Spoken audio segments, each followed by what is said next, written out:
De Bruyne tem uma das histórias de vida mais emocionantes e trágicas do que qualquer jogador de futebol, e isso torna 10 vezes mais impressionante que ele tenha conseguido se tornar uma estrela do futebol mundial. Desde o início, ele foi abandonado por sua família adotiva e quase expulso de sua escolinha onde treinava e jogava. Quando supostamente teve sua grande chance, sua namorada o traiu com um de seus companheiros de equipe e o deixou em um colapso mental.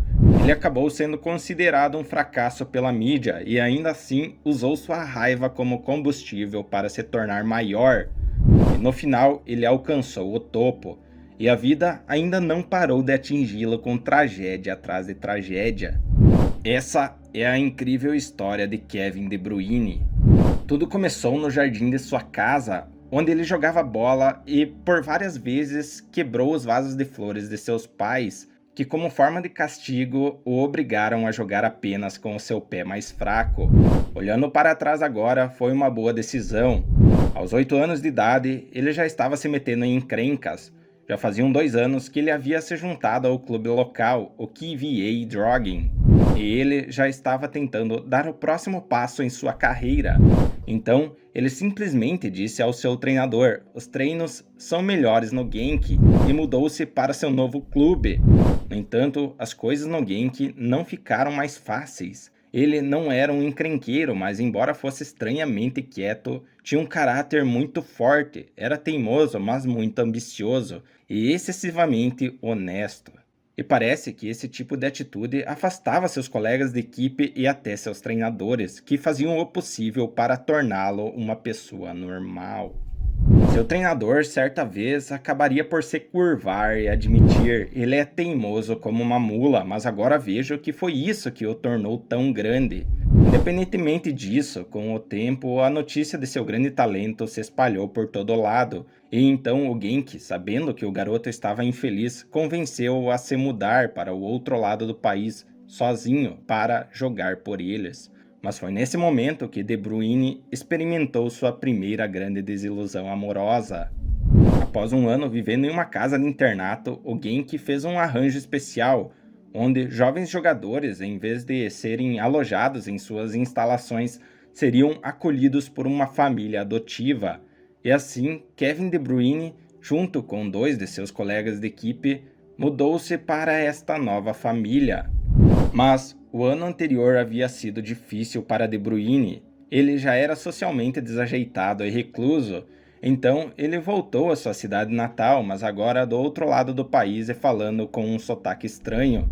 Como ele mesmo disse, foram os anos mais solitários que vivi. No entanto, com essa nova família, ele se sentia seguro, não estava tão sozinho e assim isso o ajudou a se encaixar. Após esse ano difícil, ele sentia que tudo havia corrido bem. Ele estava indo bem na escola, indo bem no futebol, sem brigas e sem problemas.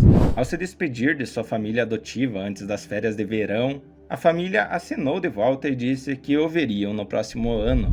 Mas no momento em que ele chegou à sua cidade natal, entrou em casa para encontrar sua mãe biológica chorando. Ela olhou para ele e disse algo que, em suas próprias palavras, mudou o resto de sua vida. Sua mãe lhe deu a triste notícia: a família adotiva ligou e eles não querem você por lá. É sobre quem você é. Eles dizem que você é muito quieto, que eles não conseguem interagir com você, alegando que ele era alguém muito difícil de conviver. De Bruyne ficou obcecado com essas palavras porque ninguém havia dito nada a ele. Ele achava que estava tudo bem. Ele estava tão focado em fazer sucesso que apenas tentava dar o seu melhor para não causar problemas, mantendo-se quieto em seu quarto esperando pelo próximo treino. Mas parece que isso era um problema e, conforme sua mãe terminava de contar o que aconteceu, ele apenas pegou uma bola de futebol do chão e correu para o quintal, chutando a bola contra uma cerca por horas, até anoitecer, com aquelas palavras ecoando em sua mente: é sobre quem você é sobre quem você é. A pior parte nem foi ter sido abandonado por essas pessoas que eram uma família para ele. A questão é que o clube havia sido contatado e agora pensavam que ele era um problema. tanto que não estavam dispostos a pagar por outra família adotiva para cuidar dele. E, em vez disso, ele seria enviado para outra casa de internato. Mas esta era especial, era uma casa de internato para crianças problemáticas.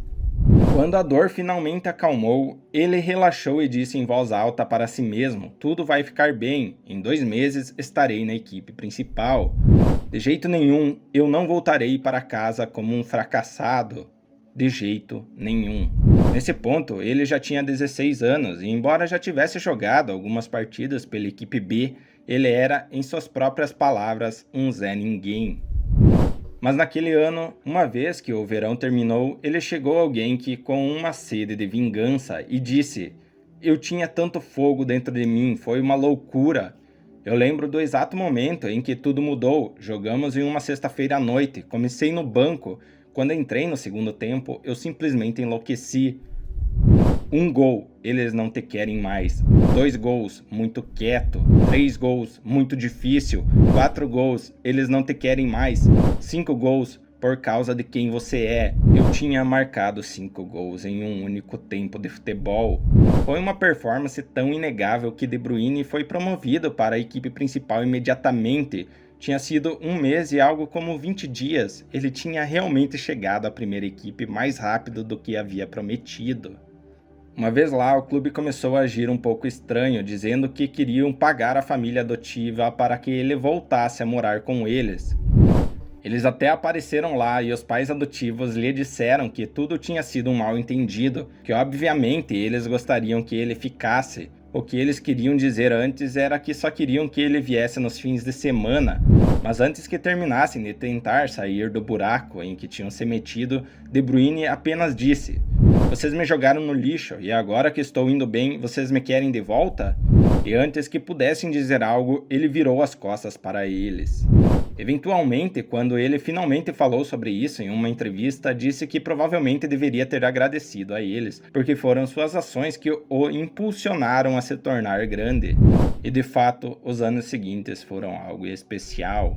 No primeiro ano ele jogou mal, no segundo começou a ganhar minutos e no terceiro dominou a liga, marcando 5 gols e dando 16 assistências, levando o Genk ao seu terceiro título da liga na história, garantindo o título por meio ponto. Isso pode parecer estranho, mas é realmente verdade, galera. Na Liga Belga, em caso de empate em pontos, a porção deles obtida na primeira fase é arredondada para baixo meio ponto, e foi justamente o que aconteceu naquele ano.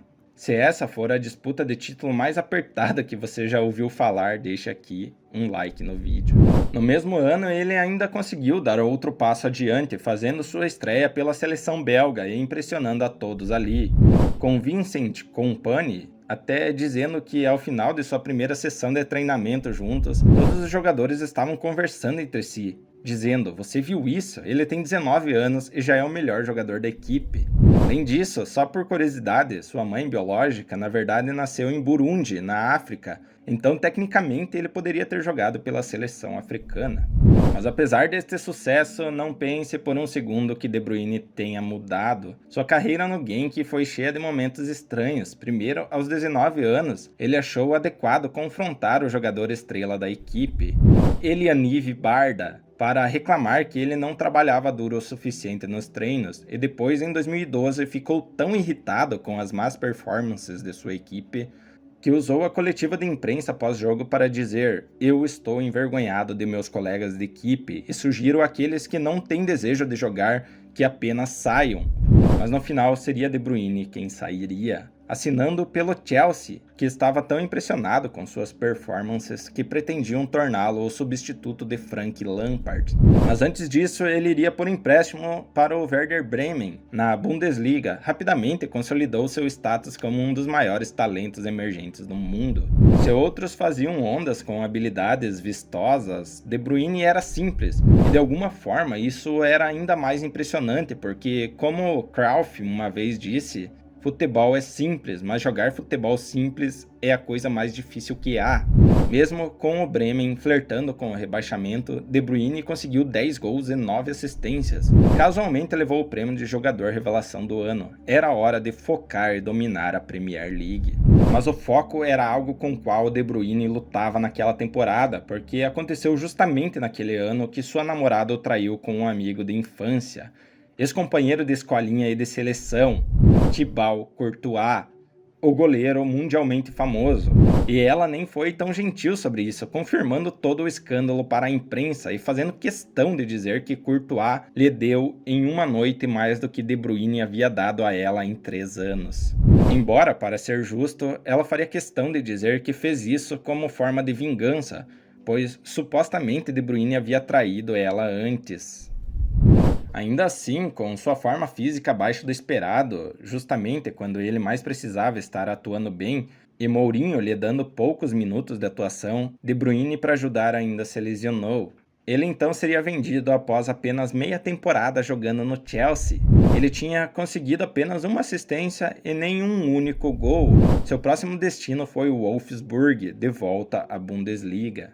Mas, mais uma vez, De Bruyne canalizou sua raiva no jogo. Mesmo com Courtois se juntando ao Chelsea depois de sua partida, em uma espécie de injustiça poética, De Bruyne ainda conseguiu permanecer calmo e ser o maior homem, permitindo que Courtois continuasse jogando pela seleção belga depois que o treinador deu a De Bruyne o poder de decidir se seu comportamento deveria ser punido. De fato, naquele mesmo ano, De Bruyne foi o maior artilheiro da Bélgica na fase de qualificação, levando-os ao seu primeiro torneio internacional em 12 anos. Assim que a próxima temporada começou, De Bruyne aproveitou a tela em branco que lhe foi dada e criou uma obra-prima. Com 16 gols, marcando 2 gols contra o Bayern em uma partida que acabou se tornando a primeira derrota deles em quase um ano, bem como um absurdo de 27 assistências, um recorde da Bundesliga, ele levou o Wolfsburg a um título de Copa da Alemanha e ao segundo lugar no ano seguinte, apenas atrás do Bayern. E para completar, De Bruyne ainda conquistou um lugar na indicação ao Bola de Ouro em 2014 e ganhou o prêmio de jogador revelação do ano da Liga. Se você está se perguntando como ele conseguiu fazer tal retorno após ter seu coração partido, bem, ele conheceu sua futura esposa. Ele estava tão inseguro após anos de perseguição da mídia que seu amigo teve que mandar uma mensagem de seu telefone para encorajar De Bruyne a chegar em sua esposa. Mas agora De Bruyne diz que ela mudou sua vida, que sem ela ele nunca teria conseguido sair de sua amargura. Até o final do ano, eles já estavam prestes a ter seu primeiro filho e, felizmente, uma grande notícia chegou quando uma manhã sua esposa acordou sangrando. No momento em que De Bruyne se sentiu impotente naquele corredor do hospital, ele percebeu que havia muito mais na vida do que futebol e dinheiro. Embora, no final, todos estivessem bem, ele teve mais uma vez um momento que mudou sua vida. A partir daí, ele não jogava porque tinha um fogo dentro dele que precisava ser alimentado. Ele jogava porque estava apaixonado pelo futebol e porque queria dar uma vida perfeita ao seu filho recém-nascido. E um ano após sua transferência para o Manchester City por 76 milhões de euros, tornando-se um dos jogadores mais caros da liga inglesa, chegou um homem que mudou sua vida para sempre. Pep Guardiola. Desde o seu retorno à liga, De Bruyne foi rotulado como um fracasso, uma rejeição do Chelsea, mas então Guardiola sentou-se com De Bruyne e lhe disse simplesmente: Kevin, escute, você pode ser um dos 5 melhores jogadores do mundo, top 5, facilmente. Se anteriormente De Bruyne lutava com técnicos autoritários, essa foi a abordagem perfeita. Não havia necessidade de se irritar. De Bruyne não precisava provar que Guardiola estava errado, ele queria provar que ele estava certo. E com cada temporada que veio pela frente depois disso, as afirmações de que ele não era nada mais do que um fracasso do Chelsea se desfizeram pouco a pouco. Em sua segunda temporada com Pep Guardiola, De Bruyne liderou as tabelas de assistências, com 16 assistências e levou o City a ser o primeiro clube a alcançar 100 pontos em uma temporada. Durante o verão, sua boa forma só foi melhorando. após uma série de torneios decepcionantes com a Bélgica, De Bruyne finalmente conseguiu realizar seu sonho de trazer glória de volta à seleção nacional, formando dupla com o Hazard em um dos melhores times de sucesso belga, marcando até gol da vitória contra o Brasil nas quartas de final da Copa, antes de perder para a França e vencer a Inglaterra para conquistar a medalha de bronze. Essa seria a maior conquista da Bélgica na Copa do Mundo. As classificações do Bola de Ouro agora o consideravam um dos 10 melhores jogadores do mundo. As afirmações de Guardiola estavam lentamente se tornando verdade, mas 2019 provou ser outro ano difícil. Suas lesões ocorreram repetidamente e no ano seguinte, ao nascimento do seu segundo filho, De Bruyne rompeu um ligamento do joelho, deixando-o impossibilitado de jogar alguns meses. Ele ligou para sua esposa e ela notou uma lágrima em seu olho. Ele lhe disse: "Não vou conseguir nem me vestir. Você vai ter 3 bebês em casa agora." E desabou chorando. Ela estava tão preocupada e quando ele se acalmou, ela lhe disse: "Você não chorou nem no nosso casamento, não chorou quando seus filhos nasceram e um deles literalmente nasceu ontem." Refletindo sobre esse momento, ele diria mais tarde: "Casamentos e funerais, sou uma rocha. Mas tire o futebol de mim e estou acabado." Mas não se preocupe, uma vez que ele voltou à forma, ele não olhou para trás. A temporada 19-20 tornou-se um marco em sua carreira e mesmo que o City não tenha ganhado a Champions League, ele teve 20 assistências, sem mencionar mais 13 gols. De Bruyne empatou com o lendário Thierry Henry pelo recorde de assistências de todos os tempos da liga e foi nomeado o melhor jogador da liga inglesa. Desde então, ele continuou a se destacar, empilhando títulos pessoais e com o clube inglês, como Copa da Liga Inglesa, Premier League, Copa da Inglaterra, Supercopa da Inglaterra e o tão sonhado e inédito título da Champions League em 2023. E, é claro, um Mundial de Clubes inesquecível em cima do Fluminense. Como Guardiola disse uma vez, Messi está em uma mesa só dele, mas De Bruyne certamente pode sentar na mesa ao lado.